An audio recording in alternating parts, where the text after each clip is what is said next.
Hello, everyone, and welcome. Are you ready for a story?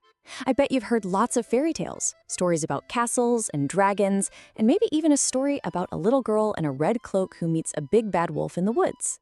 Well, the story we're going to hear today is a little bit like that one, but with a very special, wonderful twist. It's a story that might just have a secret for making our homes a little happier.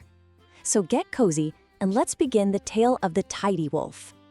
Now, in the fairy tale you might know, the wolf is, well, he's big and he's bad. But not this wolf. Oh no.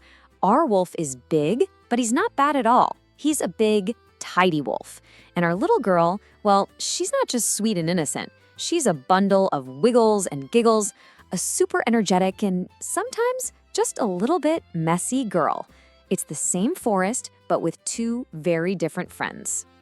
You see, our little Red Riding Hood is like a bouncy ball of sunshine. She zips and zooms and loves to play. But when you're zipping and zooming, sometimes your toys get left behind, or your jacket ends up on the floor, or your shoes, well, your shoes can end up anywhere. And then there's our wolf. His name is Big Gray, and what he loves most in the whole world, besides his friends, is having a clean and tidy home. He loves to see his floors shine and his windows sparkle. He's not a huff and puff kind of wolf, he's a dust and polish kind of wolf. One beautiful sunny afternoon, Big Gray was having the most wonderful time. The birds were singing outside his little cottage, and the sunlight was streaming in. He had on a pair of soft white cotton gloves, and he was carefully polishing his windows until they were so clear it looked like there was no glass there at all. He hummed a happy little tune to himself and thought, "Oh, this is just perfect. When I'm done, I'll make a nice cup of chamomile tea and sit in my perfectly clean, quiet home. What a lovely day." But just as Big Gray finished the last window and was pouring the warm water for his tea, he heard a sound.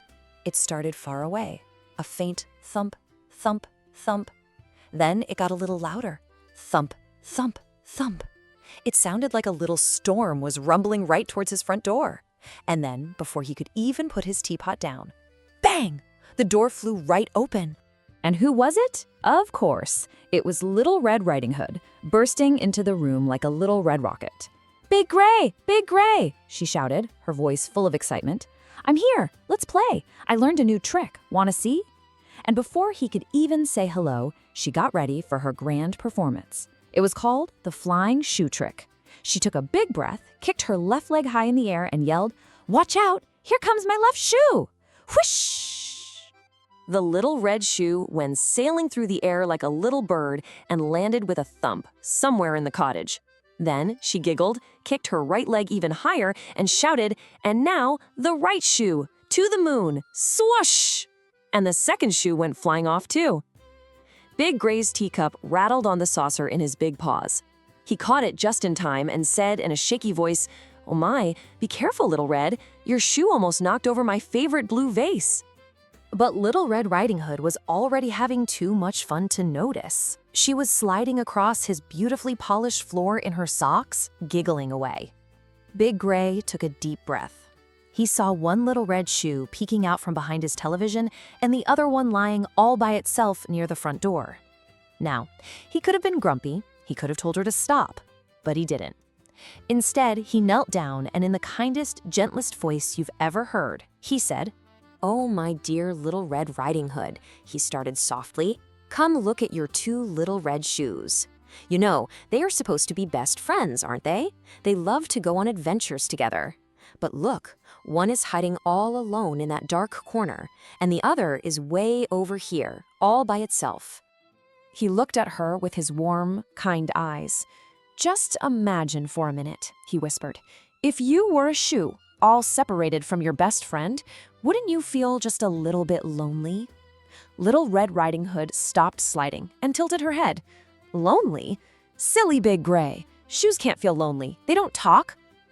Big Gray smiled a secret, gentle smile. Maybe they don't talk with words," he said, "but I think they are happiest when they are together.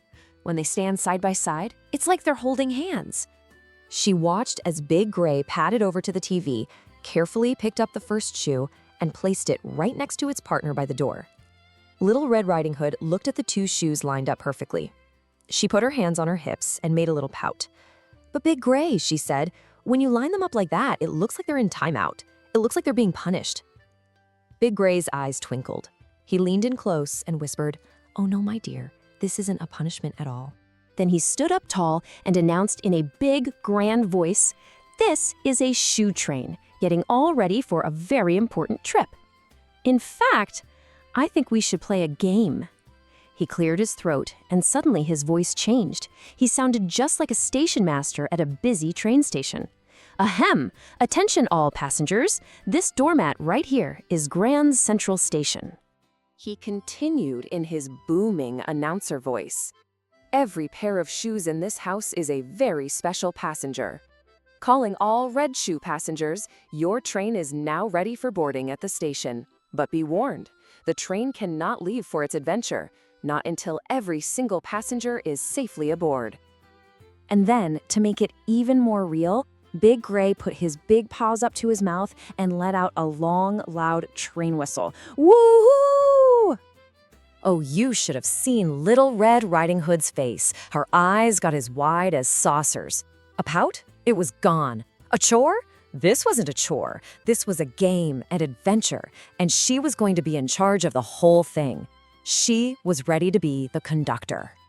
Just then, Big Gray sat down and took off his own big, gray, fuzzy slippers.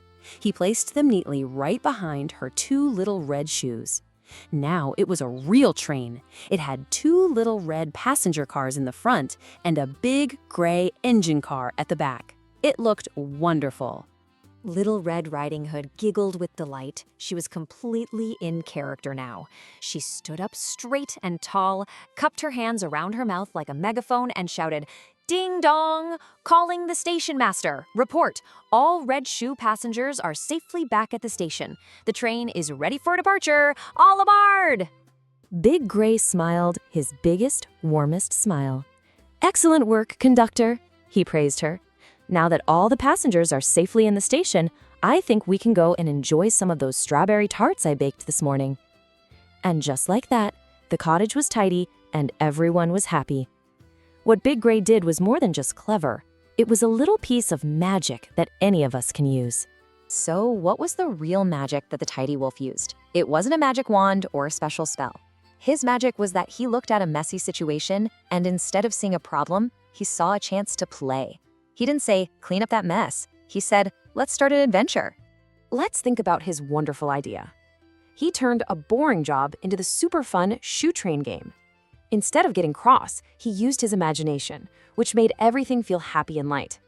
And when he added his own shoes to the train, he wasn't just playing along, he was showing her exactly what to do.